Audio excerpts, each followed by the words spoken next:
पर विजय हासिल की, युद्ध जीतने के बाद जानते हैं रॉबर्ट क्लाइव ने एक जुलूस निकाला और उसके लिए उसने लिखा अपनी डायरी में।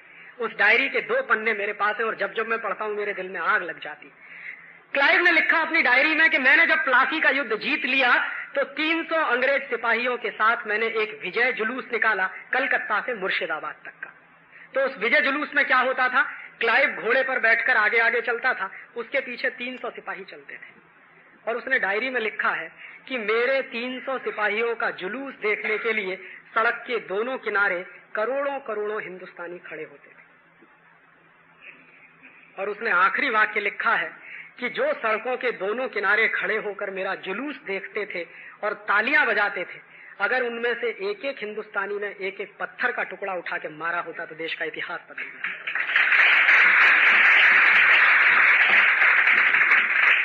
ये बात मेरे दिल में आग की तरह से लगी रहती है कि वो 300 लोग थे और हम करोड़ों की संख्या में थे, उनका जुलूस देखते रहे, तालियां पीटते रहे, हमने एक पत्थर उठा के नहीं मारा।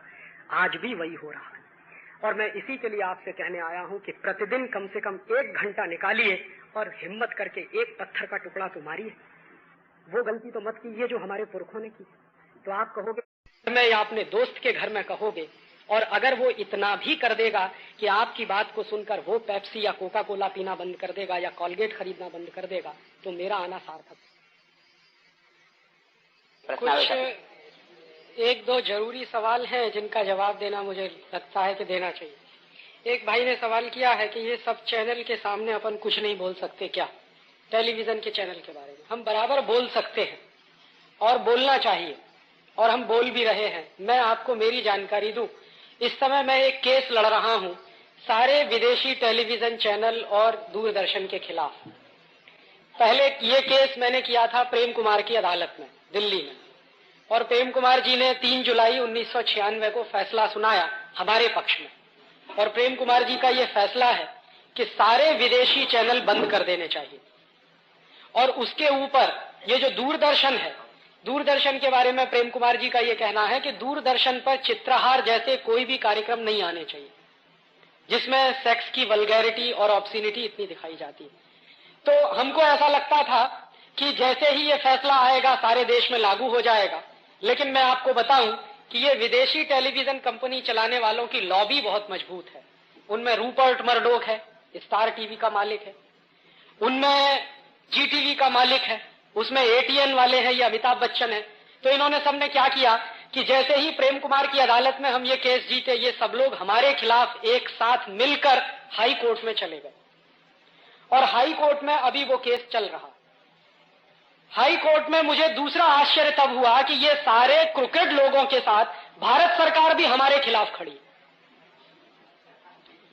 और आप ये जान लीजिए कि इन विदेशी टेलीविजन कंपनियों की तरफ से वकील के रूप में कौन कौन है, आपको मैं नाम बनाऊं। हिंदुस्तान का सबसे बड़ा वकील सोली सोराब जी, वो विदेशी कंपनियों की तरफ से हमारे खिलाफ केस लड़ रहा हाई कोर्ट में दिल्ली में। और सोली सोराब जी के साथ पीएन लेखी, सारे दिग्गज वकील ये सब विदेशी कंपनियों की तरफ से लड़ रहे हैं। और हमारे पास दुर्भाग्य से कोई वकील नहीं है क्योंकि पैसा नहीं है, हम आपको सच बता दें। और हमारा केस हम खुद लड़ रहे हैं। लोअर कोर्ट में भी मैंने ही बहस की थी, प्रेम कुमार जी के यहाँ हमारे दोस्तों ने बहस की थी। कभी मैं जाता था, कभी मेरे दोस्त जाते थे। और हाई कोर्ट में भी ऐसा ही चल रहा है, कभी मैं जाता हूं, कभी मेरे दोस्त जाते हैं। उसके बावजूद अब तक जितनी सुनवाई हुई है, इतने सारे दिग्गज वकीलों के उनके पाले में होने के बावजूद हमें उम्मीद है कि फैसला हमारे पक्ष में आने वाला। क्योंकि जो तर्क हमने दिए हैं वहां कोर्ट में, उन तर्कों का जवाब ना तो सोली सोराब जी दे पाए हैं, ना दीपांकर भट्टाचार्य दे पाए हैं, ना ये पीएन लेखी। मानता हूं रावण चाहे जितना शक्तिशाली हो, चाहे जितने राक्षस हो, सत्य की विजय होती, ऐसा मुझे लगता। तो हाई कोर्ट में हम ये केस चला रहे हैं, लड़ रहे हैं। अगर हाई कोर्ट में फैसला हमारे पक्ष में आया तो हमारी कोशिश ये होगी कि वो कानून बन के पार्लियामेंट से लागू हो। इस बीच में अगर वो लोग सुप्रीम कोर्ट में जाएंगे तो हम सुप्रीम कोर्ट तक लड़ने की तैयारी है हमारी, और इस केस को हम छोड़ने वाले नहीं है। इसमें एक दूसरा काम हमने और शुरू किया है इसी बीच में, कि ये जो केबल टीवी ऑपरेटर्स हैं, जो चलाते वो हमारे ही अपने भाई हैं। स्टार टीवी विदेशी कंपनी, लेकिन स्टार टीवी का चैनल चलाने वाले अपने ही भाई। तो अभी दिल्ली में मैंने एक सम्मेलन किया था, केबल टीवी ऑपरेटर्स का एसोसिएशन है, उनका मैंने सम्मेलन किया था। और उन भाइयों को मैंने गुड सेंस में अपील की थी कि भाई तुम्हारे भी बच्चे हैं, मेरे भी छोटे भाई बहन हैं, हम सबके घर अगर बर्बाद हो रहे हैं आपके इस धंधे से, तो आप क्यों ना ऐसा फैसला करें कि हम ये धंधा छोड़ दें। तो उनमें आपको मैं खुशी की बात बताऊं कि 60% से ज्यादा केबल टीवी ऑपरेटर्स कहते हैं कि राजीव भाई, जिस दिन हमको लगेगा कि आप लड़ाई हार गए हाई कोर्ट में, उस दिन हम ये धंधा छोड़ देंगे। तो उनकी तरफ से हम पे आश्वासन है, और उन्होंने ही हमको कहा कि बंबई का केबल टीवी ऑपरेटर्स का जो एसोसिएशन है, उसकी भी जल्दी आपकी एक मीटिंग हम करवाएंगे, और उनके साथ भी हम ये बात करने वाले हैं, डायलॉग करने वाले हैं। तो उन भाइयों को अगर हम हमारे साथ कन्विंस करा सके तो इन विदेशी कंपनियों की हम जड़ खोद देंगे, इतना हमको मालूम है। तो ये लड़ाई में हम सारे चैनलों के खिलाफ लड़ सकते हैं, बोल सकते हैं। इसमें आपकी मदद चाहिए। आप क्या मदद कर सकते हैं? हरि भाई अखबार के एडिटर हैं, आप अगर सब लोग तय करें तो कम से कम 500,000 लेटर्स टू एडिटर लिख सकते हैं, संपादक के नाम जो चिट्ठी जाती है। उसमें ये विदेशी टेलीविजन का मामला ले लीजिए, कभी कभी कोई खबर ऐसी बन सके तो हरि भाई जैसे लोगों की मदद से अखबारों में छपवाइए टीवी के खिलाफ। तो उससे क्या होता है कि जो जज बैठा है फैसला देने वाला, वो भी अखबार पढ़ता और अखबारों की खबर से वो प्रभावित होता। तो अगर जगह जगह ऐसा कुछ होना शुरू हो जाए तो जज के दिमाग में ये सब बातें बैठेंगी जब वो फैसला सुनाएगा। तो हम में से हर एक व्यक्ति ये कर सकता है। जितने अखबारों में आप लेटर्स टू एडिटर लिख सके, लेटर्स टू एडिटर लिखिए। जितने अखबारों में न्यूज आइटम के रूप में ये खबर छप सके, वो खबर के रूप में छपाइए, या और तरीके आप उसके ढूंढिए, वो आप कर सकते हैं। और ये आपकी हमारे लिए बड़ी मदद होगी। और फिर मैं रिपीट कर रहा हूं कि ये जो लड़ाई हम लड़ रहे हैं, इस लड़ाई में आप हमें सहभाग दें। वो एक ही तरीका है कि आप टीवी बंद रखें। तो आप जो है इस लड़ाई में हमारी बड़ी मदद। वस्त्र अगर हम धारण करें तो नतीजे जानते हैं क्या? हिंदुस्तान में जितना कपड़ा बिकता है उस कपड़े में सिर्फ 1% कपड़ा कॉटन का बिकता है, खादी का 1%, 1%। 99% कपड़ा सिंथेटिक बिकता है, इंपोर्टेड यार्न का बिकता है। 1% खादी बिकता है तो हिंदुस्तान के 15 लाख लोगों को रोजगार मिलता है। मैं सपना देखता हूं कि अगर 100% खादी बिकना शुरू हो जाए तो 1500 लाख लोगों को रोजगार मिल सकता है। माने हिंदुस्तान की सरकार कहती है कि कुल बेरोजगारी 12 करोड़ की है, 15 करोड़ लोगों को रोजगार तो हम दे सकते हैं अगर हम खादी पहनना शुरू कर दें। तो इसलिए भी खादी पहनिए कि 15 करोड़ लोगों को रोजगार मिलता है, और इसलिए भी खादी पहनिए कि सबसे ज्यादा अहिंसक पद्धति से बनने वाला कपड़ा है वो। गांव-गांव के लोगों को रोजगार ही नहीं देता, पूरे अहिंसक पद्धति से बनता है। क्योंकि कपास उत्पादन, उसके बाद सूत बनाना, उससे कपड़ा बनाना एकदम अहिंसक पद्धति है। और जितने ये टेरेलिन, टेरिकॉट, सिंथेटिक कपड़े सब हिंसक पद्धति से बनते। तो हमारी संस्कृति बचे, 15 करोड़ लोगों को रोजगार मिले। और मैं उसके भी आगे कहता हूं कि खादी के साथ साथ अगर ग्रामोद्योगी सामान खरीदना हम शुरू कर दें तो और 15 करोड़ लोगों को रोजगार मिल सकता है। 30 करोड़ लोगों को रोजगार देने की क्षमता है खादी और ग्रामोद्योग में। तो आप अपने घर घर में खादी पहने। अगर आप 100% खादी पहने मुझे बहुत खुशी होगी। लेकिन कोई ये भी कह सकते हैं कि एकदम ये नहीं हो सकता, तो आप कम से कम एक कपड़ा खादी का खरीदिए। अगर आप एक कपड़ा भी खादी का पहनेंगे तो 50 लाख लोगों को रोजगार मिलता। तो हम खादी इसलिए नहीं पहन रहे हैं, खादी इसलिए पहन रहे हैं कि देश के लाखों करोड़ों को रोजगार दे रहे हैं। और ये रोजगार देने की क्षमता यहीं पर है और कहीं दूसरी जगह है नहीं। तो दूसरा सवाल है, एक भाई ने कहा है कि आज के लालची नेताओं से आजाद होने के लिए हमें क्या करना चाहिए। मैंने अपने भाषण के अंत में प्रतीक रूप में यही कहा था कि आज के लालची नेताओं से बचने के लिए हमको कुछ नहीं, एक एक पत्थर का टुकड़ा उठाइए और मारना शुरू कर दीजिए। वो ही एक तरीका है इन आज के लालची नेताओं से बचने का। और एक एक पत्थर का टुकड़ा उठा के मारने की बात जब मैं करता हूं तो उसका गहरा मतलब है। उसका मतलब यह है कि इन नेताओं को फूल मालाएं हम ही डालते हैं, इन नेताओं के लिए जय जयकार हम ही करते हैं, इन नेताओं के लिए चंदा जुटाने का काम हम ही करते हैं, इन नेताओं को वोट डालने का काम हम ही करते हैं। ये सारे काम आप बंद कर दीजिए, ये ऊपर आकाश से जमीन पे औंधे मुंह आ जाएंगे, इतनी गारंटी मैं आपको दे सकता हूं। ये छोटा सा उदाहरण है जो अभी ताजा ताजा। ऐसा ही एक बार और भी हुआ था। कारगिल एक कंपनी नमक बनाने के लिए आई गुजरात, और हमको पता चला तो कुछ गांधीवादी लोगों ने आंदोलन किया उसके खिलाफ। मैं भी पहुंच गया, मुझे कोई जानता नहीं था गुजरात में, मैं गुजरात में किसी को नहीं जानता, लेकिन पहुंच गया, पता चला कि कारगिल के खिलाफ आंदोलन। तो वहां पहुंचा तो लोगों से मैंने पूछा कि क्या करने वाले हैं, कि आंदोलन करेंगे, इस कंपनी को भगाना है। तो मैंने कहा ठीक है, मेरा नाम भी लिख लीजिए उसमें। अब हम निकले वहां से अहमदाबाद से, तो गांधी धाम पहुंचे जहां पे कारगिल का वो बनने वाला था। तो मैंने पता किया कि वो कारगिल आ कहां रहा है, कंडला बंदरगाह है गांधी धाम के पास। तो कंडला बंदरगाह के सामने एक वेट है, द्वीप है, सतसाइडा वेट, और वो करीब 70,000 हेक्टेयर का है। तो चिमन भाई पटेल की सरकार ने वो पूरा का पूरा द्वीप कारगिल कंपनी को दे दिया। और पता है किस भाव में दिया? 15 पैसे स्क्वायर फुट में। हमने पता किया कि इसके पीछे का रहस्य क्या है, तो खोजते खोजते इस नतीजे पे पहुंचे कि चिमन भाई पटेल का एक लड़का है, उस लड़के ने कारगिल कंपनी से जॉइंट वेंचर किया है, और इसलिए 15 पैसे स्क्वायर फीट में उन्होंने जमीन दे दी है। और वो जमीन पर कारगिल कंपनी का कारखाना लगेगा। फिर कारगिल कंपनी क्या है, इसके बारे में पता किया तो पता चला कि वो अमेरिका की सबसे बड़ी प्राइवेट लिमिटेड कंपनी। और प्राइवेट लिमिटेड कंपनी के जो कानून होते हैं वो इस तरह के होते हैं कि आप अगर जानना चाहो कि ये कंपनी क्या करती है, तो वो कंपनी अगर नहीं चाहे तो बताएगी नहीं। आप पूछ नहीं सकते कि हम क्या करें। तो मैंने कहा कि भैया ये सतसाइडा वेट पे कारगिल वाले क्यों आ रहे हैं? बहुत दिन दिमाग घुमाते रहे। एक दिन उसका जवाब मिला कि सतसाइडा वेट पर ही क्यों आ रहे हैं, गुजरात में और कहीं जगह क्यों नहीं जा रहे हैं? मुंद्रा है, मांडवी है, कच्छ में किसी और गांव में जा सकते हैं, सांतलपुर वगैरह है जहां नमक बनता है, लेकिन वहां नहीं जा रहे, वहीं पे आ रहे। जवाब मिला कि सतसाइडा वेट से पाकिस्तान का कराची 100 नॉटिकल माइल पे है बस। और उस दिन दिमाग में सारा पिक्चर साफ हो गया कि ये क्यों आ रहे हैं कच्छ में।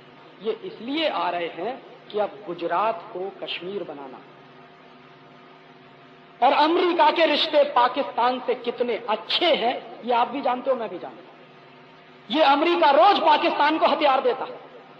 तो कारगिल कंपनी जब वहां आ जाएगी, उनका अड्डा बन जाएगा, और उस अड्डे के माध्यम से वो पाकिस्तान से रिश्ते शुरू हो जाएंगे, क्योंकि पाकिस्तान का कराची वहां से 100 नॉटिकल माइल पर है। तो उनके लिए पाकिस्तान आना जाना बिल्कुल मुश्किल का काम नहीं रहेगा। और उसके अंदर क्या हो रहा है कंपनी में हम पता नहीं कर सकेंगे।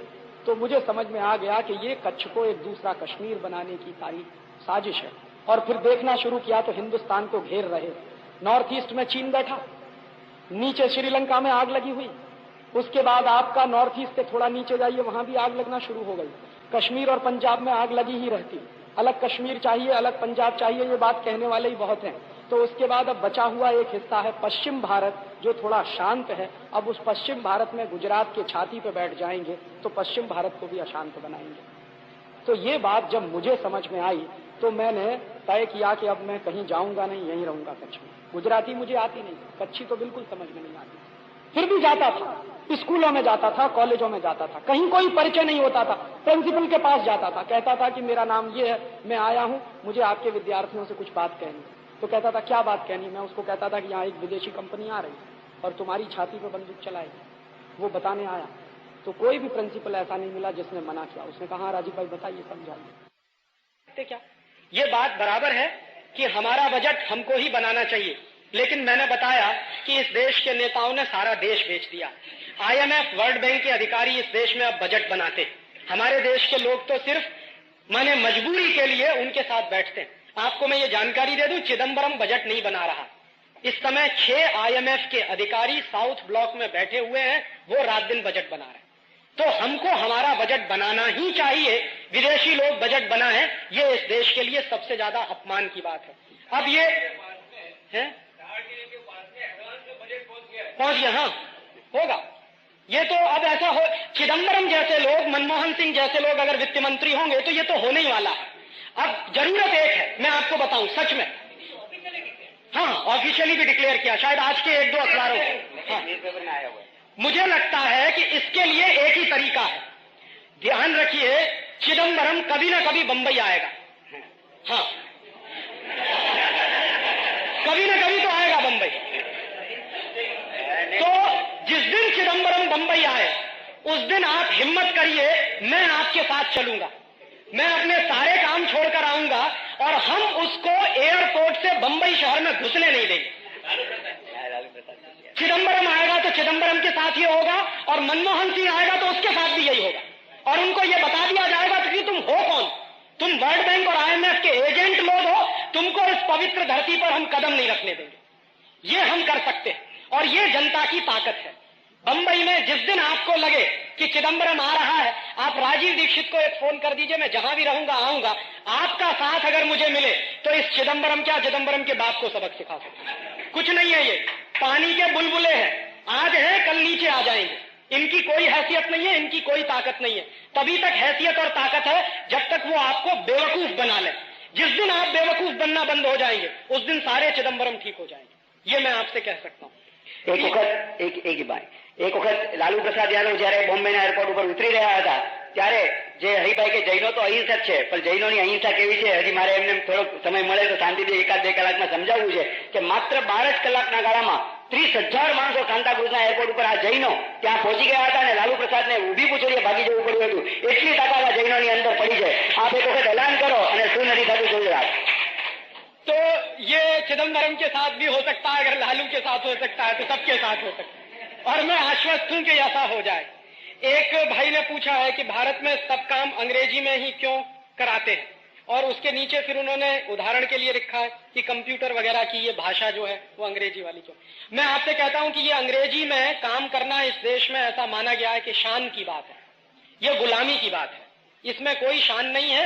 उन्होंने हमारे ऊपर 250-300 वर्ष राज किया उन्हीं की भाषा को लेके। हम ये शान की बात है, ये दिमाग से निकालना और ये दिमाग से निकालने का काम हर क्षण चलना चाहिए। जैसे मैं आपको उदाहरण दूं छोटे छोटे, आप जब दस्तखत बनाते हो तो आपके मन में ये लड़ाई चलनी चाहिए कि मैं अंग्रेजी में बनाऊं, हिंदी में बनाऊं या गुजराती में बनाऊं। ये संघर्ष आपके मन में जब तक नहीं चलेगा तब तक अंग्रेजी जाएगी नहीं। ऐसे ही आप अपने बच्चों के नाम रखते हो तो डिम्पी, पिंपल, ये डिम्पी पिंपल क्या होता है, बॉबी, टिंकल, ये सब जो है वाहियात बेवकूफी के नाम। तो आपके मन में ये संघर्ष बराबर चलना चाहिए कि मैं मेरे बच्चों के ऐसे बेहूदे अंग्रेजी वाले नाम नहीं रखूंगा, स्वदेशी भारतीय भाषा के, गुजराती भाषा के, हिंदी भाषा के नाम रखूंगा। तो ये लड़ाई हर व्यक्ति की है।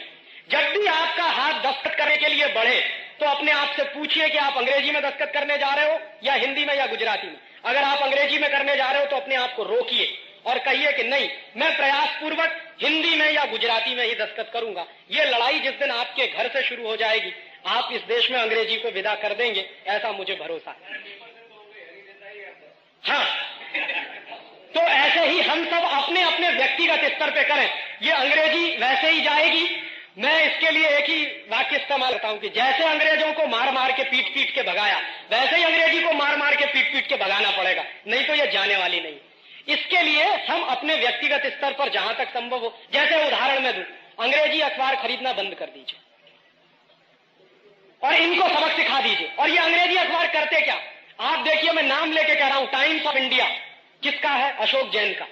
क्या करता है, रोज टाइम्स ऑफ इंडिया में किसी न किसी लड़की की आधे नंगी या पूरी नंगी तस्वीर आती है, रोज टाइम्स ऑफ इंडिया। और ये टाइम्स ऑफ इंडिया वो अखबार है जिसने हिंदुस्तान की संस्कृति का कबाड़ा कर दिया।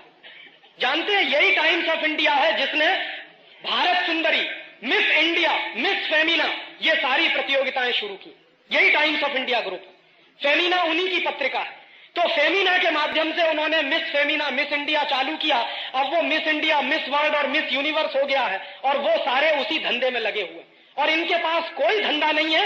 रोज का टाइम्स ऑफ इंडिया आप उठाकर देखिए तो कभी पहले पेज पर आपको इतनी बड़ी फोटो मिलेगी, कभी दूसरे पेज पर, जबकि उसकी कोई जरूरत नहीं, ना उसकी कोई खबर है, ना खबर से उसका लेना देना। जबरदस्ती आधे नंगी लड़कियों की तस्वीर पेश करना, यही उनकी पत्रकारिता हो गई है। हाँ, तो जो भी ऐसे अखबार है, मैं तो सबके लिए कहता हूं कि इन अखबार वालों को कौन कंट्रोल करेगा। ये कोई भगवान के दूत नहीं है। ये मत मान लीजिए कि अखबार वाले कोई भगवान के दूत है। करप्शन मीडिया में भी है, पॉलिटिक्स में ही करप्शन नहीं है, इकोनॉमी में ही करप्शन मीडिया में भी है। तो कम से कम ऐसे अखबार आप खरीदना बंद कर दो, तो सबसे पहले आप अगर कर सको तो टाइम्स ऑफ इंडिया का बहिष्कार, और मैं आपको गारंटी देता हूं जिस दिन बंबई में टाइम्स ऑफ इंडिया की 50,000 प्रतियां कम बिकना शुरू हो जाएंगी, अशोक जैन शीर्षासन करना शुरू कर देंगे, और जो आप कहोगे वो फिर अशोक जैन मानेंगे। तो इनको सबक सिखाने का एक ही तरीका है कि जिसके घर में टाइम्स ऑफ इंडिया आता हो वो टाइम्स ऑफ इंडिया बंद करे, और बाकायदा टाइम्स ऑफ इंडिया के एडिटर को चिट्ठी लिखे कि हम आपका अखबार बंद कर रहे हैं। क्यों कर रहे हैं? क्योंकि आप ये सब नग्नता फैला रहे हो। एक तो अंग्रेजियत फैला रहे हो, ऊपर से ये नग्नता और अश्लीलता फैला। हमारी बहनों को, बेटियों को उल्टा सीधा फोटो छाप छाप के आपने जो है कबाड़ा कर दिया हमारे घर का। तो ये कह के आप टाइम्स ऑफ इंडिया बंद करिए, इनकी 2 मिनट में इनको नानी याद आ जाएगी। जिस दिन 50,000 प्रतियां कम हुई बिकना, उसी दिन आप देखिएगा अशोक जैन सिर के बल चल के यहां आ जाएंगे। जिस दिन उनको, जब तक ये नहीं लगता कि हमारे ऊपर कोई खतरा है तब तक। और अगर संभव हो तो आपका कांदिवली का जैन समाज, मैं तो एक कदम आगे जाके कह रहा हूं कि कल या हफ्ते भर बाद या संभव हो तो होली के दिन टाइम्स ऑफ इंडिया की होली जला दीजिए आप। और इस बात को बाकायदा अखबार में कहिए कि हम टाइम्स ऑफ इंडिया की होली जला रहे हैं। क्यों? क्योंकि टाइम्स ऑफ इंडिया एक तो अंग्रेजियत फैला रहा, दूसरा अंग्रेजियत से ज्यादा खतरनाक अश्लीलता और नग्नता फैला। तो अगर ये काम आप कर दोगे तो ये सारे देश के लिए खबर बन जाएगी। मगर मीडिया गुजराती में सभी लोगों ने लेटर लिखा है, लेकिन उन्होंने बंद नहीं किया है। तो उनका कर दीजिए, बिल्कुल कर दीजिए। अगर आपकी बात वो नहीं सुनते हैं तो आपको असहकार और असहयोग करने का पूरा हक है। आप एक दिन 5-7 हजार कॉपियां लेके यहां कहीं जला दीजिए मिड डे की, और मिड डे वालों को सबक सीखने आ जाएगा। जिस दिन दूसरे अखबारों में यह खबर छप जाएगी कि मिड डे की होली जलाई कांदिवली के जैन समाज ने, क्यों जलाई? वो करने का है, लेकिन आप आओ बिंदास करने का। बिल्कुल, मैं इस काम में आपके साथ हूं। जिस दिन आप ऐसे अखबारों की होली जलाएंगे, मैं आपके साथ बराबर इस काम खड़ा रहूंगा। तो आप जिस दिन मुझे बुलाएंगे कि राजीव भाई आज होली करनी है, मैं आपको गारंटी से कह रहा हूं मैं सारे काम छोड़कर आऊंगा, क्योंकि ऐसे काम करना इस समय बहुत जरूरी है। इनको सबक सिखाना बहुत जरूरी है। અને આ માત્ર દવા રોગનું તો એમણે નામ આપ્યું, પણ એની સામે ઔષધ પણ હરિભાઈએ સાથે જ આપ્યા છે કે તમે આવતીકાલથી 800 શબ્દોનો બધા જ વિષય ઉપર રોજ 1 વાગ્યા સુધીમાં મને ફેક્સ મોકલો. હું ગેરંટી આપું છું કે આવતીકાલથી સમકાલીનની અંદર, એટલે પરમ દિવસના સમકાલીનથી રોજનું તમે જે લખાણ 800 શબ્દો સુધીનું મોકલશું એ અમે સમકાલીનમાં લીધા વગર રહેશું નહીં. હવે છાપા વાંચવાની આપણને આદત પડી ગઈ છે. મિડ ડે ગુજરાતી અને ટાઈમ્સને બંધ કરશું તો વાંચશું શું? સમકાલીનમાં રોજ નવા નવા આ વિષયો વાંચશું. એટલે બધાને હું વિનંતી કરું છું કે બધા સમકાલીન લેવાનું ચાલુ કરીશું. एक भाई ने सवाल किया है कि इस देश को राजीव गांधी जैसा प्रधानमंत्री मिलता है, लेकिन राजीव दीक्षित जैसा बड़ा प्रधान नहीं मिलता। इस सवाल का मैं कोई जवाब नहीं देना चाहता। जिस भाई ने भी पूछा है ये पर्सनल सवाल है, मैं उनको व्यक्तिगत रूप से जवाब दे दूंगा। नहीं, आप जब भी पीएम बनेंगे तभी हम भी बोलेंगे कि इनका लेक्चर तो हमने कांदिवली में सुना था भाई। ऐसा संभव नहीं है, मैं आपको बता दूं, इस खुशफहमी में आप मत रहिए। राजीव दीक्षित जो विदेशी कंपनियों के पीछे डंडा लेके घूमता है वो पीएम नहीं बन सकता, क्योंकि विदेशी कंपनी वाले जानते हैं कि ये आदमी अगर 24 घंटे के लिए भी पीएम बन गया तो कुछ करे या न करे, लेकिन सारे मल्टीनेशनल को हिंदुस्तान से विदा कर देगा। इसलिए वो लोग अपनी पूरी ताकत लगाएंगे, और मुझे मालूम है कि ऐसे लोगों को वो टिकने नहीं देते हैं। ये राजीव दीक्षित का सवाल नहीं है, कोई भी XYZ हो। इसलिए इस खुशफहमी में आप मत रहिए। हाँ, इस देश में बहुराष्ट्रीय कंपनियों के खिलाफ कोई बड़ा आंदोलन खड़ा हो और उसमें मेरी जान भी चली जाए तो मुझे कोई वांदा नहीं है। मुझे लगेगा कि मेरा जीवन सार्थक हो गया। प्रधानमंत्री बनने से ज्यादा बेहतर है कि इस देश में किसी विदेशी कंपनी के खिलाफ लड़ते हुए मैं मर जाऊं, ये मेरे दिल की अपनी तमन्ना। एक पहला सवाल जो पूछा है उससे कि यूनियन कार्बाइड वाली जो दुर्घटना हुई थी उसका सच क्या है।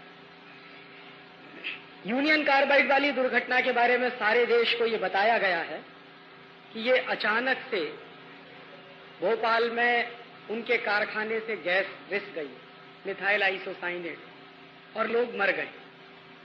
लेकिन उस यूनियन कार्बाइड के काम में बहुत गहरे में उतरा और इस कंपनी के बारे में बहुत केस स्टडी का काम मैंने किया मेरे विद्यार्थी जीवन में। और सच ये है कि भोपाल के कारखाने में 3 दिसंबर 1984 की रात को जो जहरीली गैस निकली थी वो अपने आप नहीं निकली थी, वो बाकायदा एक्सपेरिमेंट किया गया। भोपाल दुर्घटना एक्सीडेंट नहीं था, वो एक एक्सपेरिमेंट था। और वो एक्सपेरिमेंट क्या था यूनियन कार्बाइड अमेरिका की कंपनी है और दुनिया में ऐसे अमीर देशों की ढेरों कंपनियां हैं जो हथियार बनाती। आपके देश में ये कंपनियां आती हैं, साबुन बेचती हैं, मंजन बेचती हैं, जूते चप्पल बेचती हैं, लेकिन ये कंपनियां अपने अपने देशों में बहुत ज्यादा हथियार बनाती। और अमेरिका जैसे देश की आमदनी का सबसे बड़ा हिस्सा हथियार की बिक्री से आता है। इस देश की पूरी इकोनॉमी, अमेरिका की पूरी अर्थव्यवस्था हथियारों के व्यवसाय पर टिकी हुई। तो हथियारों का व्यवसाय चलना चाहिए, ये उनकी हमेशा की जरूरत रहती। तो हथियारों का व्यवसाय कब चल सकता है? दो ही तरीके से चलता है। या तो दो देशों के बीच युद्ध चल रहा हो और उस युद्ध में वो हथियार बेचे जाएं, एक तरीका तो ये होता है। दूसरा तरीका ये होता है कि अगर दो देशों के बीच न होकर सारी दुनिया में कोई युद्ध चल रहा हो और उसमें हथियार बेचे जाए। और आज के जमाने में सारी दुनिया में एक अघोषित युद्ध चल रहा है जिसको आप आतंकवाद कहते हो। ये जो आतंकवाद के लोगों को जो भी लगे हुए हैं उसमें, चाहे वो कश्मीर में हो, चाहे वो आसाम में हो, चाहे नागालैंड में हो, चाहे त्रिपुरा में हो, चाहे मणिपुर में हो, या किसी भी दूसरे देश के हिस्से में हो, इन सारे बड़े बड़े आतंकवादियों को हथियार भेजने का काम ऐसी ही कंपनियां करती हैं। एक बंदूक है, आपने उसका नाम सुना होगा, AK-47। ये जो AK-47 नाम की बंदूक है, ये अमेरिका की कंपनी की बनाई हुई। और ये हिंदुस्तान में कैसे आती? पहले अमेरिका की कंपनियां उसको चीन में बेचती, चीन उसको पाकिस्तान को देता और पाकिस्तान के माध्यम से फिर हिंदुस्तान में आती। और हर साल अमेरिका और यूरोप के बहुत सारे देश लाखों करोड़ रुपए का हथियारों का व्यवसाय करते हैं। और हथियार दो तरह के होते हैं। एक तो वो हथियार होते हैं जो बंदूक की तरह के हैं, तो गोला बारूद की तरह के हैं। लेकिन आज की दुनिया में कुछ खतरनाक किस्म के भी हथियार बनते हैं जिनको हम केमिकल बम कहते हैं। और ये जो केमिकल बम होते हैं, वो केमिकल बम तोप के गोले से कुछ भिन्न तरह के होते हैं। उनमें जहरीली गैसें भरी जाती, और वो जहरीली गैसें जब बम फटता है तो पूरे वातावरण में फैल जाती हैं, और वो वातावरण में जो भी आदमी सूंघेगा उस गैस को, वो मर जाता है। तो तोप के गोले से ज्यादा असरकारक होता है केमिकल बम। और अमेरिका की ढेरों कंपनियां केमिकल बम बनाती हैं। और उन केमिकल बम को बनाने के लिए 2-3 जहरीली गैसें इस्तेमाल होती हैं। एक गैस है, उसका नाम है फॉस्जीन, दूसरी गैस है, उसका नाम है मिथाइल आइसोसाइनेट, और ऐसी 2-3 और गैसें हैं। तो ये जो भोपाल के कारखाने में गैस निकली थी वो मिथाइल आइसोसाइनेट थी। और मिथाइल आइसोसाइनेट गैस का ये टेस्ट करके देखना हो कि ये कितने लोगों को मार सकती है, ये अमेरिका में नहीं किया जा सकता, क्योंकि अमेरिका में वो मानते हैं कि लोगों की जिंदगी की कीमत बहुत है, इसलिए अमेरिका में नहीं कर सकते। और अमेरिका में ही नहीं कर सकते, अमीर देशों में कहीं भी नहीं कर सकते इस तरह के एक्सपेरिमेंट। कारण क्या है? कारण उसका एक सीधा साधा है कि उनके पर्यावरण के कानून बहुत सख्त हैं और सरकारों ने कुछ ऐसी व्यवस्थाएं बनाई हैं कि वहां के लोगों की हत्या नहीं होनी चाहिए कोई भी एक्सपेरिमेंट करने। तो ऐसी कंपनियां ऐसे प्रयोग करने के लिए, जहरीली गैसों के प्रयोग करने के लिए हिंदुस्तान जैसे देशों को तलाशती। और यही हुआ था भोपाल। मिथाइल आइसोसाइनेट गैस निकली और एक रात में 10,000 लोग मर गए। और पिछले 12 साल में 5 लाख से ज्यादा लोग बुरी तरह से प्रभावित हुए। अभी भी मौत का तांडव चलता है भोपाल में, अभी भी लोग मरते हैं उस जहरीली गैस के असर से। वो उन्होंने बाकायदा खूबसूरत प्रयोग करके देखा। और इसी प्रयोग के बाद फिर अमेरिका की फौजों ने और यूरोप के देशों की फौजों ने केमिकल बम गिराए इराक के ऊपर जब खाड़ी युद्ध हुआ। खाड़ी युद्ध में वही गैसों के जहरीले बम, वही केमिकल बम उन्होंने गिराए और उनको बराबर उसके परिणाम मिले। लेकिन बम गिराने से पहले के जो प्रयोग किए गए वो हिंदुस्तान जैसों में, ब्राजील जैसे देशों, चिली और कोस्टारिका जैसे देशों, कोलंबिया जैसे देशों, ऐसे गरीब देशों में जहां की सरकारें बिकाऊ होती हैं, वहां पर इस तरह के एक्सपेरिमेंट किए जाते हैं। तो ये जो भोपाल में जो कुछ हुआ था वो ऐसे ही दुर्घटना नहीं, वो हिंदुस्तान के लोगों पर किया गया एक्सपेरिमेंट है। और ये एक्सपेरिमेंट आगे और बढ़ेंगे। ऐसे ढेरों एक्सपेरिमेंट किए जा रहे हैं। एक विदेशी कंपनी आई है, हिंदुस्तान में दवा बेचती है और वो दवा दुनिया के किसी भी देश में नहीं बिकती। अभी तक उस दवा के ऊपर कोई क्लिनिकल टेस्ट नहीं किया गया, कोई क्लिनिकल ट्रायल नहीं किया गया है, लेकिन यहां के लोगों के ऊपर उस दवा का क्लिनिकल टेस्ट और क्लिनिकल ट्रायल हो रहा है। उस दवा का नाम है नॉरप्लांट, बहनों के ऊपर हो रहा है। ये दिल्ली में चल रहा है और दिल्ली के सारे डॉक्टर जानते हैं कि इस दवा का क्लिनिकल टेस्ट कहीं हुआ नहीं है, उसको हिंदुस्तान में भेजा गया। और ऐसी एक नहीं, शायद आप लिस्ट बनाइए तो सैकड़ों दवाएं हैं जिनको दुनिया के तमाम देशों में जहर घोषित किया है, वो हिंदुस्तान में धड़ल्ले से बेचती और ऐसी कंपनियां लेके आती। ब्रिटेन में नहीं चलती, ऐसी तकनीकों को लाके हिंदुस्तान में डंप कर रहे हैं।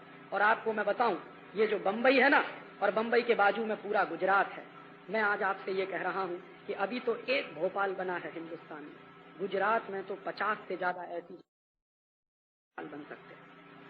आपको मालूम है इस गुजरात की कहानी क्या है? ये गुजरात एक जमाने में कृषि प्रधान प्रदेश था, आज पूरा का पूरा प्रदेश केमिकल इंडस्ट्री वाला प्रदेश बन गया। मैं जब भी बड़ौदा से गुजरता हूं, जब भी भरूच और अंकलेश्वर से मेरी ट्रेन गुजरती है, फिर मैं चक्कर आने लगता है। बड़ौदा के लोग मुझसे बताते हैं, मैं जाता हूं बड़ौदा, पानी वहां का जहरीला हो गया, जमीन के नीचे से निकलने वाला पानी जहरीला हो गया। और ऐसे 60 से ज्यादा प्रोजेक्ट गुजरात में चल रहे हैं। वो जो टेक्नोलॉजी आई है विदेशों से, वो दुनिया के सारे देशों में रद्द कर दी गई है, बैन कर दी गई है। वो टेक्नोलॉजी गुजरात में लाई गई है, तमाम जगहों पर उसके कारखाने चल रहे हैं और पर्यावरण का प्रदूषण ही नहीं बढ़ रहा, लोगों के मौत की तैयारी हो रही है। किसी भी दिन आपको पता चलेगा कि दूसरा भोपाल कहीं बड़ौदा में बनेगा या बड़ौदा के आसपास बनेगा। और एक बार बच चुका है, बड़ौदा के पास जो बड़ा प्रोजेक्ट है केमिकल टेक्नोलॉजी वाला, एक बार उसमें ऐसी दुर्घटना हुई है। भगवान की कुछ ऐसी कृपा थी कि उस दिन हवा जो थी वो बड़ौदा से बाहर की तरफ बह रही थी। अगर हवा बड़ौदा शहर के अंदर की तरफ बह रही होती तो बड़ौदा नहीं रहता।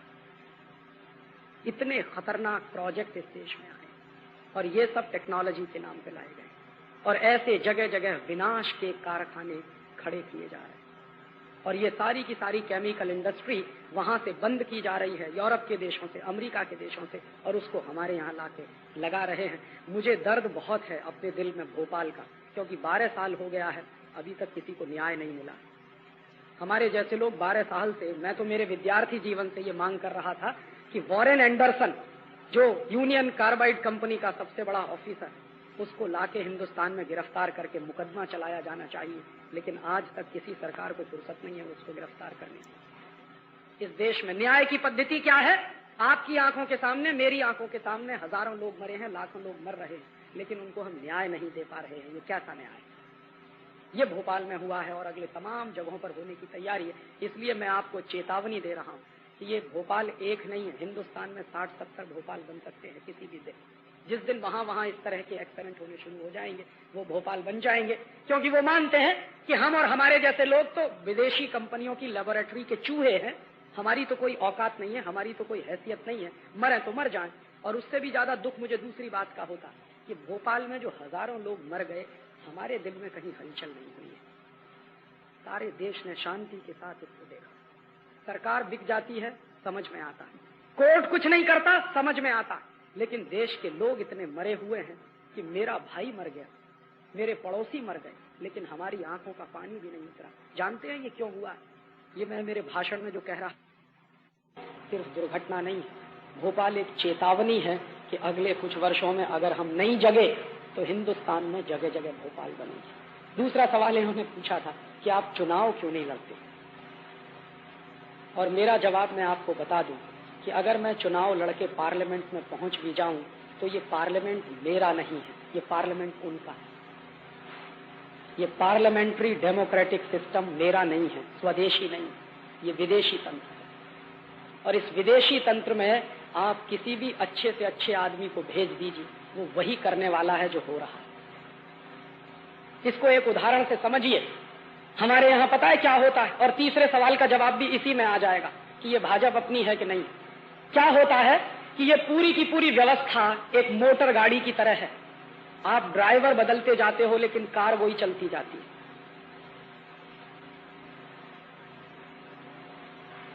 एक ड्राइवर बदला, दूसरा आया, दूसरा बदला, तीसरा आया, तीसरा बदला, चौथा चला आया, चौथा बदला, पांचवा आया, लेकिन आप दुर्भाग्य से वो कार नहीं बदल रहे हो, ड्राइवर बदल रहे हो। तो कार को जो करना है वो करने वाली। और धीरे धीरे एक दिन आपको ये समझ में आएगा कि अभी तो वो इंडियन ड्राइवर से काम चला रहे हैं, 4-5 साल और रुक जाइए, इंडियन ड्राइवर को निकाल के बाहर कर देंगे, खुद बैठने वाले हैं स्टीयरिंग सीट पे, जो मैंने बताया आपको कि पार्लियामेंट में वो पहुंचने वाले। तो फिर आपके ड्राइवर की भी जरूरत नहीं, इसलिए कोई पार्टी आपकी हो नहीं सकती।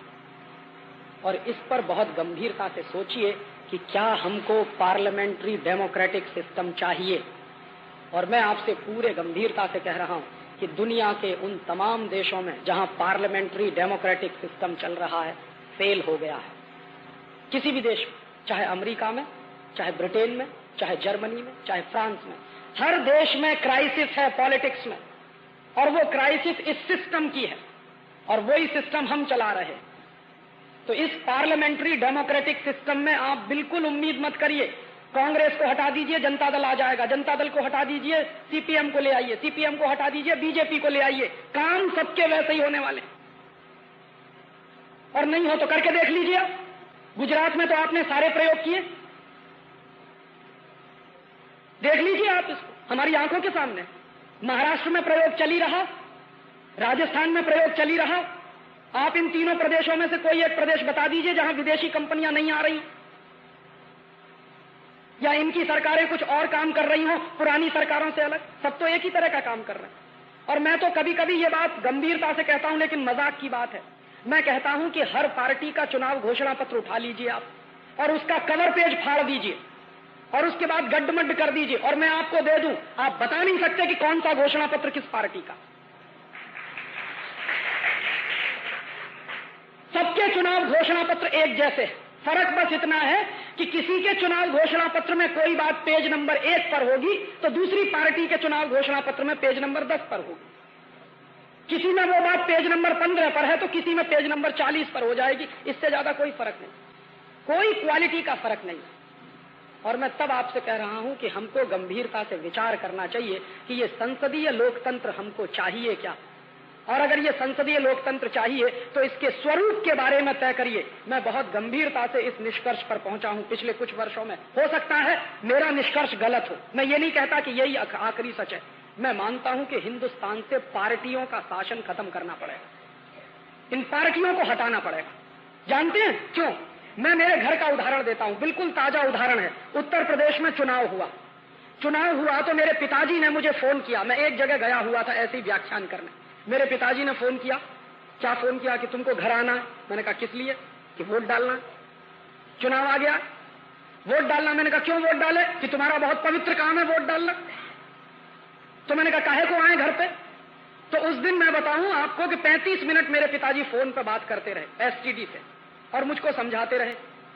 अंत में उन्होंने कहा कि तुमको इसलिए आना है कि कांग्रेस को वोट डालना। थोड़ी देर के बाद मेरी मां ने उनके हाथ से फोन छीन लिया। मेरी मां कहने लगी कि तुमको घर इसलिए आना है कि वोट भाजपा को डालना। मेरा भाई भी था उनके साथ वहां फोन पे, तो उसने कहा भैया आपको इसलिए आना है यहाँ पे कि ना हम भाजपा को वोट देना चाहते हैं, ना हम कांग्रेस को वोट देना चाहते हैं, हम किसी इंडिपेंडेंट को वोट देना चाहते हैं। मेरा एक घर है, उस घर में मेरे पिताजी कहते हैं कांग्रेस को वोट डालो, मेरी मां कहती है भाजपा को वोट डालो, मेरा भाई कहता है कि इंडिपेंडेंट को वोट डालो, और मैं कहता हूं कि वोट डालने की जरूरत ही नहीं है, वो पड़ जाएगा वैसे ही। मैं जाऊं या ना जाऊं वो वोट पड़ने वाला है। तो ये जो तंत्र है इसने जानते नतीजा क्या पैदा किया? मेरा एक घर जिसमें मैं, मेरी मां, मेरा भाई, मेरे पिताजी 4 हिस्सों में बटे हुए। एक कहता है भाजपा, दूसरा कहता है कांग्रेस, तीसरा कहता है इंडिपेंडेंट, चौथा कहता है कि वोट ही मत डालो। माने मैं मेरे घर की हैसियत के हिसाब से एकता कायम नहीं रख सकता। घर के 4 हिस्से हो गए, ये हर घर में है। एक भाई भाजपा में, दूसरा कांग्रेस में, तीसरा जनता दल में, चौथा सीपीएम में, 5वां सीपीआई में। जानते हैं अंग्रेजों ने इस देश को कैसे तोड़ा था? साम, दाम, दंड और भेद। तो साम से तोड़ नहीं पाए, दंड से तोड़ नहीं पाए, भेद की नीति बराबर चली, और भेद किया समाज के हर स्तर पे, पूरे समाज को बांटा, और पूरे समाज को बांट के हिंदुस्तान को तबाह कर दिया। जो भेद की नीति अंग्रेजों ने अपनाई इस देश में, आज का पॉलिटिकल सिस्टम वही भेद की नीति अपना रहा। घर घर में क्राइसिस खड़ी हो रही है। कि तुम इस पार्टी में जाओ कि तुम उस पार्टी में जाओ, और हम एक घर की हैसियत से उद्देश्य सबके बराबर हैं, लेकिन लड़ाई लड़ रहे हैं अलग अलग। और मैं जानता हूं कि मेरा वोट मैंने जिस पार्टी को दे दिया, सत्ता में आने के बाद वो मुझको भूल जाएंगे, नमस्कार भी नहीं करेंगे, उसके पहले तक मेरे घर पे आएंगे, हाथ जोड़ेंगे, पैर छुएंगे, गधे को बाप बना लेंगे क्योंकि वोट चाहिए, और वोट मिलकर जब चलेगा तो 5 साल तक शक्ल दिखाई नहीं देगी आपको। तो ये पॉलिटिकल सिस्टम अपना है नहीं, ये तो अंग्रेजों ने हमको बर्बाद करने के लिए दे दिया। और इस पॉलिटिकल सिस्टम को अगर आप और आगे चलाएंगे तो समाज और ज्यादा टूटेगा। मेरा जो दर्द है वो दर्द ये है कि समाज टूट रहा है, पॉलिटिक्स उस पर चल रही है, समाज में विभाजन हो रहा है, घर घर में टूटन हो रही है, पॉलिटिक्स उस पर चल रही है। और वो पॉलिटिक्स किसी बड़े उद्देश्य के लिए होती तो मेरे समझ में आता। अब सबका उद्देश्य सिर्फ सीमित रह गया है कि किसी तरह सत्ता हासिल कर लो और सत्ता सुख भोग लो, ज्यादा से ज्यादा, उससे ज्यादा क्या है कि हमारे पास ब्लैक कैट कमांडोज हो जाएंगे, वही हमारा स्टेटस सिंबल है। एक बार मिनिस्टर हो जाएंगे, ब्लैक कैट कमांडोज हो जाएंगे, और सब यही कर रहे हैं। इस देश में अगर आप जननेता हो, इस देश के अगर आप लोक नायक हो, तो ये ब्लैक कैट कमांडोज की क्या जरूरत है? और मान लो कोई आपको मार भी देगा तो ठीक है, तैयारी रखिए मरने की। हाँ, क्यों डरते हैं मरने से? और ये तो वो देश है जहां बार बार जन्म की कल्पना है, मुझे तो अगला भी जन्म मिलने वाला है, तो काहे को चिंता कर रहे हैं? मर जाएंगे अगली बार, हो सकता फिर नेता बन के पैदा हो जाएंगे आप। तो मरने की तैयारी है नहीं, और बड़ी बड़ी बातें करेंगे कि हम समाज के जन नेता हैं, लोक नेता हैं। और मैं आपको ये बता सकता हूं कि ये जो ब्लैक कैट्स कमांडोज की व्यवस्था है, दुनिया की कोई भी ताकत लगा दीजिए, अगर आपको कोई मारने वाला पैदा हो गया तो बच नहीं सकते आप। अगर बचाने वाला होता तो इंदिरा गांधी का क्या हुआ? बचाने वाले होते थे तो राजीव गांधी का क्या हुआ? कुत्ते की तरह से मारे गए दोनों के दोनों। तो अगर आपको कोई मारने वाला पैदा हो गया है तो छोड़ दीजिए। और फिर हमारे यहां तो है, जिसको प्रभु रखता है उसको कौन मार सकता है, और जब प्रभु ने तय कर लिया है तो आपको बचा कौन सकता है? तो इतनी तैयारी रख के काम करिए। भारतीय संस्कृति में मरने से कभी डर नहीं रहा है किसी को, और ये आज सबसे ज्यादा डरपोक नेता पैदा हो गए, ब्लैक कैट्स कमांडोज लेके आगे पीछे घूमते हैं साहब, बड़ा रौब पड़ता है। माने लाखों करोड़ों रुपया बर्बाद करते हैं। ये पार्लियामेंट्री डेमोक्रेटिक सिस्टम के नतीजे हैं।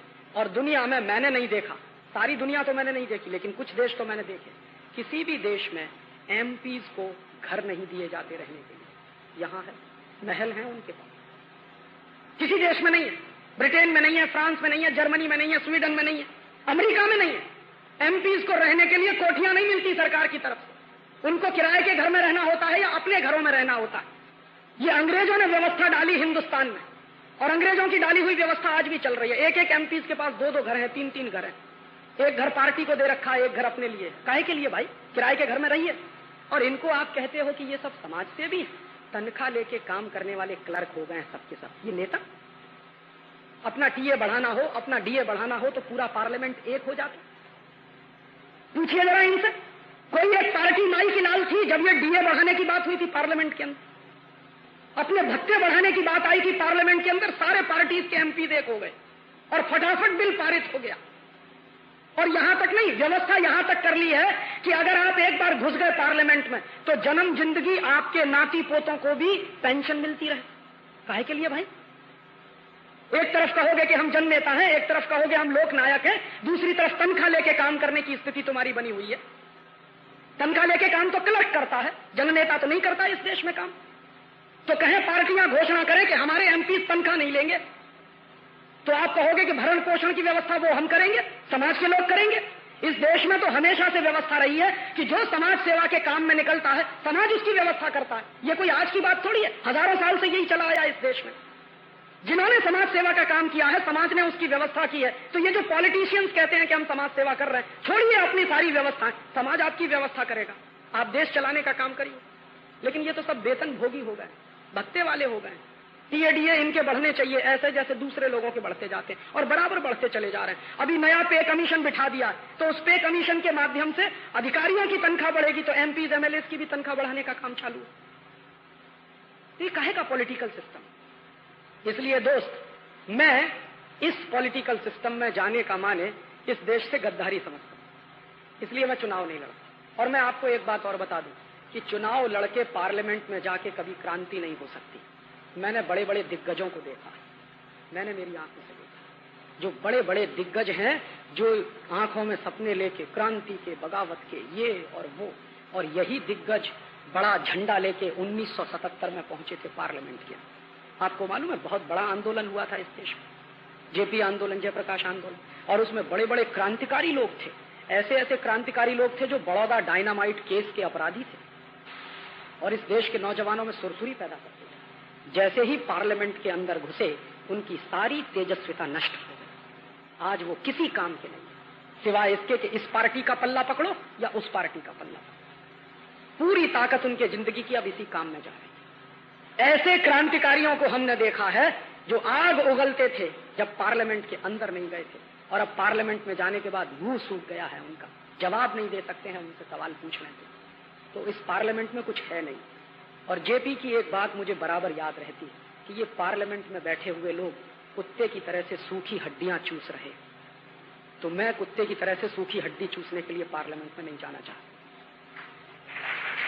और मुझे भरोसा है कि इस देश में अगर क्रांति होगी तो पार्लियामेंट के बाहर होगी, पार्लियामेंट के अंदर नहीं होगी।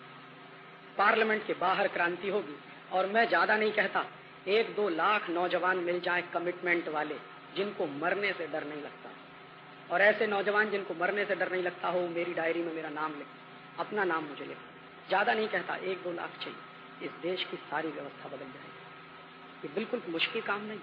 कमिटमेंट वाले 1-2 लाख लोग हो जाए, सारी व्यवस्था बदल जाएगी। हमने तो दुनिया में देखा है, मुट्ठी भर लोगों ने व्यवस्थाएं बदली। फ्रांस का रिवॉल्यूशन हुआ था, 17 लोग थे बस, और उन 17 लोगों ने पूरे फ्रांस को बदल दिया। जर्मनी में क्या हुआ? हिटलर एक अकेला था, सारा देश खड़ा कर दिया था। कहीं भी देखिए दुनिया में कुछ कमिटमेंट वाले लोग, शर्त एक ही है, जिनको मरने से डर नहीं लगता। ऐसे कमिटमेंट वाले लोग चाहिए।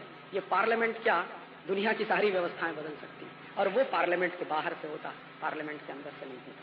और आखिरी सवाल का जवाब एक लाइन में, जैसे कांग्रेस है, जैसे जनता दल है, जैसे सीपीएम है, जैसे सीपीआई, वैसे ही भारतीय जनता पार्टी है। उसमें और बाकी पार्टियों में मेरे हिसाब से कोई फर्क नहीं है। वो भी सत्ता की लड़ाई में वैसे ही शामिल हो गए हैं जैसे दूसरी पार्टियां वाले शामिल हैं।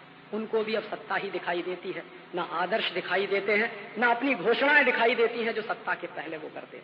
वहां पहुंच के तो भाषा ऐसी हो गई, आपने देखा है जब पार्लियामेंट में वो 13 दिन की डिबेट चल रही थी, क्या क्या समझौते करने की तैयारी हो चुकी थी एक कुर्सी के लिए। अपनी सारी आइडियोलॉजी उठा के कूड़े में फेंक दिया एक कुर्सी के लिए। ये उनके अंदर भी आ गया है, इसलिए उनमें और बाकी पार्टियों में कोई फर्क नहीं। और मैं आपसे एक निवेदन और कर दूं, आप जितने दिन पार्टियों के चक्कर में रहेंगे उतना ही अपना नुकसान करेंगे, देश का नुकसान करेंगे।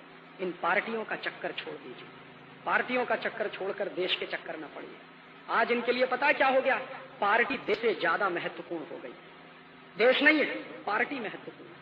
और उसमें क्या है, पार्टी नहीं टूटनी चाहिए, देश टूटे तो टूट जाए। सारे समझौते किसके लिए करते हैं? पार्टी नहीं टूटनी चाहिए, चाहे जितने गलत समझौते करने पड़े। सरकार नहीं जानी चाहिए, चाहे जितने गलत समझौते करने पड़े। तो अब इनके लिए भी देश महत्वपूर्ण नहीं है, समाज महत्वपूर्ण नहीं है, पार्टी महत्वपूर्ण है, सत्ता महत्वपूर्ण है। और मैं आपको बता दूं कि पार्टी कभी देश से बड़ी हो नहीं सकती।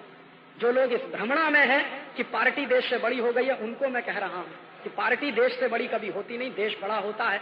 ये देश रहेगा तो आप रहेंगे, ये देश नहीं रहेगा तो आप भी नहीं रहेंगे। इसलिए पार्टियों का चक्कर छोड़िए और इस पॉलिटिक्स की बात छोड़िए, अब तो क्रांति की बात करिए। जितने देर पॉलिटिक्स की बात करेंगे उतना ही ज्यादा आपको निराशा होगी, जितनी देर क्रांति की बात सोचना शुरू करेंगे उतना ही ज्यादा आशा का संचार होगा, उत्साह आएगा, उमंग पैदा हो। बस यही जवाब मुझे देना। राजीव जी, अगर आपकी इजाजत तो और भी कुछ सवाल है। क्या आपने कोई मल्टीनेशनल कंपनी मार भगाई है? हाँ, हैं तो हम लोग बहुत छोटे ताकत में, लेकिन कुछ 2-3 काम किए। अभी तो ताजा एक आपको सुना सकता हूँ राजस्थान का। राजस्थान में एक जिला है, उसका नाम है अलवर। अलवर जिले में एक जगह है, उसका नाम है तिजारा। तिजारा एक बहुत मशहूर जैन तीर्थ स्थान है, दिगंबर जैन के लोगों का बड़ा मशहूर तीर्थ स्थान। तो वहां क्या हुआ, अमेरिका की एक कंपनी है विल्सन और हिंदुस्तान की एक कंपनी है केडिया, दोनों ने मिलकर शराब के कारखाने लगाने के लिए तिजारा के पास 450 गांव की 50,000 बीघा जमीन एक्वायर की। मैं एक बार अलवर गया हुआ था, कुछ भाई लोग मेरे पास आए कि राजीव भाई आप तो विदेशी कंपनियों के पीछे डंडा लेके घूमते हो, हमारे गांव में विदेशी कंपनी आ गई। मैंने कहा क्या करने आई है? तो कहने लगे शराब बेचने के लिए आई है। तो शराब का कारखाना खुलेगा। तो मुझे लगाया, मैंने पूछा उनसे कि आपका गांव अलवर से कितना दूर है? उन्होंने कहा बिल्कुल नजदीक है, आप चाहो तो कल चल सकते। तो मैंने मेरे सारे प्रोग्राम पोस्टपोन किए और मैं अगले दिन अलवर गया। और अलवर जाके मैंने देखा कि सामने जैन मंदिर है और बिल्कुल बाजू में जमीन दे दिया शराब बनाने के लिए। किसने किया? सरकार ने। किसकी सरकार है? भारतीय जनता पार्टी। मुझे बहुत क्रोध आया। फिर मैंने गांव के लोगों की मीटिंग बुलाई। मैंने कहा आपने जमीन क्यों बेची? तो उन्होंने कहा कि साहब जमीन हमने नहीं बेची, जबरदस्ती हमसे अंगूठा लगवाया। रात के 2-2 बजे 3-3 बजे कलेक्टर एसएसपी फोर्स लेके गांव में जाते थे, गांव के लोगों को धमकाते थे कि जमीन बेचो, नहीं बेचोगे तो जेल के अंदर डाल देंगे। ये काम उन्होंने करवाया और इस तरह से गांव के लोगों को डरा के धमका के जमीन एक्वायर कर ली। मैंने कहा अगर ऐसा हुआ है तो हम तो लड़ेंगे इसके लिए, आप बोलो कितनी मदद करोगे? उन्होंने कहा जो आप कहिए वो करेंगे। मैंने कहा सबसे पहला काम ये करो, गांव पंचायत की मीटिंग बुलाओ। तो ग्राम पंचायत की मीटिंग हुई। ग्राम पंचायत की मीटिंग में मैंने पूछा सबसे कि आप बताओ कि आपने कोई प्रस्ताव पारित किया था जमीन बेचने के लिए? तो ग्राम पंचायत का हर सदस्य कहता साहब हमने कभी कोई बात नहीं की। तो मैंने कहा ये बताओ कि ये जितनी जमीन गई है इसमें गोचर की जमीन भी है? कि हाँ साहब बड़ी जमीन तो गोचर की है, वो ले लिया शराब के कारखाने बनाने के लिए। तो हमने कहा कि आज आप प्रस्ताव पारित करिए कि गांव पंचायत ने, गांव सभा ने कोई भी जमीन दी नहीं है विदेशी कंपनी को, जबरदस्ती हमसे ये जमीन ली गई। और गांव सभा ने, गांव पंचायत ने प्रस्ताव पारित किया और ऐसा 40 गांव में हमने करवाया। और वो 40 गांव में जब ये प्रस्ताव पारित हो गए, मैंने कहा अब हम जाएंगे कोर्ट में। और कोर्ट में हम गए और हमने ये केस लगवाया और कहा कि देखिए किस तरह से कानून का सरेआम उल्लंघन होता है। और ये जमीन जो थी वो खेती की जमीन थी, बहुत अच्छी खेती होती है। मैंने कंपनी से आंकड़े मंगवाए। मैंने कहा आप अपनी प्रोजेक्ट रिपोर्ट दीजिए। केडिया और विल्सन का जो जॉइंट वेंचर था उसकी प्रोजेक्ट रिपोर्ट जब मेरे पास आई तो मैंने देखा उसमें उन्होंने लिखाया हुआ था कि 5 करोड़ लीटर पानी उनको चाहिए प्रतिदिन शराब बनाने को। और उस पूरे एरिया को राजस्थान सरकार ने डार्क जोन घोषित किया। डार्क जोन माने सूखे वाला इलाका, जमीन के 100 फीट नीचे तक पानी नहीं है वहां पे। तो मेरे समझ में नहीं आया कि ये 5 करोड़ लीटर पानी प्रतिदिन लाएंगे तो कहां से लाएंगे। तो उसी प्रोजेक्ट रिपोर्ट को आगे पढ़ने पर पता चला कि वो ग्राउंड वाटर का इस्तेमाल करेंगे, माने अपने पंप लगाएंगे और पंप लगा के जमीन के नीचे का पानी खींचेंगे। और प्रतिदिन अगर 5 करोड़ लीटर पानी खींचा जाएगा तो 2-3 साल में तो वो एकदम सूखा पड़ जाएगा। तो ये जो 40 गांव की जनता रहती है इसका क्या होगा? वो तो शराब बनाएंगे, बेचेंगे, मुनाफा कमाएंगे, देश को शराबी बना देंगे, लेकिन इस गांव की जनता का क्या होगा? और इस बात को लेकर हमने आंदोलन शुरू किया और गांव-गांव में मैंने पदयात्राएं की। 3 महीने में रहा उस इलाके और पैदल जाता था, एक गांव से दूसरा, दूसरे से तीसरा, तीसरे से चौथा। घूमते घूमते मेरे साथ एक जमात खड़ी हो गई नौजवानों की। उसमें सब तरह के लोग थे, हिंदू भी थे, मुसलमान भी थे, जैन भी थे। दिगंबर जैन उस क्षेत्र में बहुत रहे। वहां एक बार एक साधु भगवान आए, दिगंबर जैन समुदाय। मैं उनके पास गया। मैंने कहा ये देखिए इतना अनर्थ हो रहा, आपका आशीर्वाद चाहिए, ये बड़ी लड़ाई हमने हाथ में ले ली। उन्होंने कहा इस काम के लिए तो सर्वदा मेरा आशीर्वाद है। तो मैंने कहा आप जैन समाज को कॉल दीजिए कि इस लड़ाई में हमारे साथ आए। तो उनका कॉल आया और पूरा का पूरा जैन समाज हमारे साथ खड़ा हुआ। बड़ी ताकत मिली उसमें। फिर उसके बाद मैं एक मौलाना साहब से मिला, वहां पे मुसलमान समुदाय के लोग हैं। मैंने कहा कि आपके यहाँ तो शराब अधर्म है। तो उन्होंने कहा कि मैं भी आदेश करूंगा। उन्होंने आदेश किया तो मुसलमान हमारे साथ है, हिंदू पहले से ही साथ में थे वहां के। और ऐसी बड़ी ताकत खड़ी हुई, 10,000 नौजवानों का संगठन 3 महीने में खड़ा हो गया। और हमने सबसे एक ही बात की, आप जिस पार्टी के हो उसको घर में रखो, अभी ये बचानी है जमीन जो जा रही है विदेशी कंपनी के हाथ। और हर गांव के आदमी का दर्द यही था कि ये जमीन बचनी चाहिए। तो 10,000 लोग जब खड़े हो गए तो एक दिन हमने कुछ नहीं किया, हम गए जुलूस निकालते हुए। और जहां पे इनका कारखाना बनाने का सारा तामझाम रखा हुआ था, कुछ छोटी मोटी बिल्डिंग बनाई हुई थी, वहां पे तार की बाड़ लगा दी थी इन्होंने। हमने कुछ नहीं किया, वो जाके उनकी तार की बाड़ हटा दी और उनके जो कारखाने वारखाने थे उन सबको हटा दिया, एक तरफ रख दिया। और वहां पे हमने लिख के टांग दिया कि ये जमीन गांव की है, ये कभी विदेशी कंपनी की हो नहीं सकती। उससे गांव वालों में बहुत ताकत आई। पहले गांव वाले डरते थे कि साहब इस विदेशी कंपनी के खिलाफ कैसे करेंगे, सरकार पीटेगी, पुलिस मारेगी। मैंने कहा मारेगी, इससे ज्यादा क्या करेगी। और उस दिन क्या हुआ कि जब हम ये सारा काम कर रहे थे तो केडिया कंपनी ने अपने कुछ गुंडे बुलवाए और उससे गोली चलवाई। गोली चली हम लोगों को। ऊपर वाले की मेहरबानी थी या महाराज साहब की कृपा थी, मुझे मालूम नहीं, मुझे नहीं लगी, मेरे बगल वाले साथी को। तो उसके बाद भी हमने काम नहीं रोका। ये उनके डराने का तरीका था। वो हमको धमकी दे रहे थे कि देखो तुमको मार डालेंगे। हमने कहा हमको मरने से डर ही नहीं लगता, तुम मारोगे क्या। और उसके बाद नतीजा निकला कि जब गोली चली तो गांव में और ज्यादा उत्साह पैदा। वो पता चला कि 10,000 की फौज अब 20,000 25,000 की फौज में कन्वर्ट होने वाली। फिर धीरे धीरे अखबारों में आना शुरू हुआ और अखबारों में आना शुरू हुआ, तो एक दिन फिर हमने क्या किया पता है? वहां के सरकार के मंत्री द्वारा उद्घाटन का एक पत्थर लगाया था उन्होंने, शराब के कारखाने के उद्घाटन का। हमने कुछ लड़कों को इकट्ठा किया और एक दिन वो पत्थर उठा के फेंक, और जिस दिन हमने वो पत्थर उठाया, सारे गांव में हमने ऐलान कर दिया कि आज के बाद ये जमीन हमारी है, हम इस पर खेती करेंगे, फसल बोएंगे, देखें कौन आता है और इसको रोकता है। और हमने गांव में बैरिकेड लगवा दिए कि आज के बाद इस गांव में कोई पुलिस अधिकारी या डिस्ट्रिक्ट मजिस्ट्रेट बिना गांव सभा की परमिशन के घुसेगा नहीं। तुम जयपुर में सरकार चलाते हो, चलाओ, हमारे गांव में हमारी सरकार है, और हमारी सरकार ये आदेश करती है कि आज के बाद कोई भी मंत्री, कोई भी एमएलए, कोई भी कलेक्टर घुसेगा नहीं गांव में बिना गांव सभा की परमिशन। एक बार क्या हुआ, डिस्ट्रिक्ट मजिस्ट्रेट ने कोशिश की, अपनी जीप लेके आया, लाल बत्ती हरी बत्ती टें टें टें टें करते हुए, गांव में बैरिकेड लगाया हुआ था, वहां आके जीप खड़ी हो गई, आदेश देने लगा कि इसको हटाओ। गांव की बहनें निकली और एक एक लठ उठाया, मार मार के कार के शीशे तोड़, भागे सब वहां से दुम दबा के। डीएम भागा, उसके पीछे पीछे उसका अर्दली भागा, और गांव वालों ने देखा कि हमारे सामने जब डीएम भाग सकता है तो दुनिया की कोई भी ताकत भाग सकती है। उनकी हिम्मत वापस आई, और आज नतीजा ये है कि राजस्थान सरकार को वो लाइसेंस रद्द करने पड़े। छोटे काम है, शुरू शुरू में जब उठाए जाते हैं तो 50 लोग कहते हैं अरे ये हो नहीं पाएगा, लेकिन मुझे लगता है कि अगर संकल्प शक्ति हो और मन में पवित्रता का भाव हो, आपका उद्देश्य बड़ा हो, समाज के हित में हो, तो जीत तो होती ही है अंत में। भले ही हमारी शक्ति कम है, आज कम है, कल अधिक हो जाएगी, और अधिक कैसे होगी? ऐसी छोटी लड़ाइयां लड़ते लड़ते किसी बड़ी लड़ाई की तैयारी हम करेंगे, ये कर रहे हैं। 1992 से हमने ये अभियान शुरू किया था, 1992 से अब तक इतना कर पाए हैं। हम 3-4 लोगों ने ये अभियान शुरू किया था, तब सब लोग कहते थे कि क्या फालतू का काम कर रहे हो, अच्छा खासा कैरियर छोड़ के इस तरह के काम में लग गए। परिवार वाले भी नाराज, रिश्तेदार वाले भी नाराज। हमने कहा ठीक है, आप नाराज रहिए, क्योंकि ये पशु बन के जिंदा रहना तो हमें मंजूर नहीं है कि हाय पैसा हाय पैसा हाय पैसा। पैसा जिंदगी का सब कुछ नहीं होता है, देश उससे बड़ा होता है, समाज उससे बड़ा होता है, संस्कृति बड़ी होती है। और कभी अगर भगत सिंह हो सकते हैं, चंद्रशेखर हो सकते हैं, तो आज क्यों नहीं भगत सिंह और चंद्रशेखर हो सकते हैं? आज भी तो वही परिस्थितियां हैं, तो कुछ लोगों को तो ये करना ही पड़ेगा। और निकल पड़े हम लोग पागलों की तरह से, और आज होते होते कुछ हजार की संख्या हमारे पास है, और 3-4 साल चलेंगे तो शायद कुछ लाख की संख्या हो जाएगी। और जिस दिन वो हो जाएगी, उस दिन उनको आमने सामने से टक्कर देके युद्ध की आखिरी लड़ाई लड़ेंगे। वो आशीर्वाद आपका चाहिए, आपकी दुआएं हमको चाहिए, आपका सहयोग हमको चाहिए, आपका समर्थन हमको चाहिए इस बड़ी लड़ाई में, इस